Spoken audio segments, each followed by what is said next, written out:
বলিউডের জনপ্রিয় তারকা দম্পতি ভিকি কৌশল এবং ক্যাটরিনা কাইফের ঘর আলো করে এসেছে নতুন অতিথি। 2025-এর নভেম্বরে পুত্র সন্তান বিহানের আগমনে এই তারকা যুগলের জীবনে বইছে খুশির জোয়ার। বিহানকে কেন্দ্র করে এখন তাদের পুরো পৃথিবী।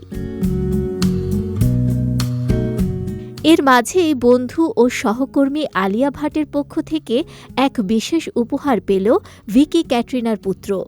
সম্প্রতি নিজের ইনস্টাগ্রাম স্টোরিতে সেই উপহারের ঝলক শেয়ার করেছেন ক্যাটরিনা। ছবিতে দেখা যায় আলিয়ার নিজস্ব ব্র্যান্ড অ্যাড এ মাম্মার পক্ষ থেকে পাঠানো হয়েছে সুন্দর একটি উপহারের বক্স। তাতে রয়েছে প্যাস্টেল নীল রঙের হাতে বোনা একটি কিউট খরগোশ পুতুল এবং একই রঙের নরম ও আরামদায়ক পশমি কম্বল। উপহারের সঙ্গে ছিল আলিয়ার হাতে লেখা একটি মিষ্টি চিরকুটো। এই সুন্দর শুভেচ্ছার জন্য আলিয়া ও তার সংস্থাকে ধন্যবাদ জানাতে ভোলেননি ক্যাটরিনা। বলিউড পাড়ায় আলিয়া ও ক্যাটরিনার বন্ধুত্ব বহু পুরনো। একসময় একই জিমে ঘাম ঝরানো থেকে শুরু করে নানা আড্ডায় তাদের দেখা যেত।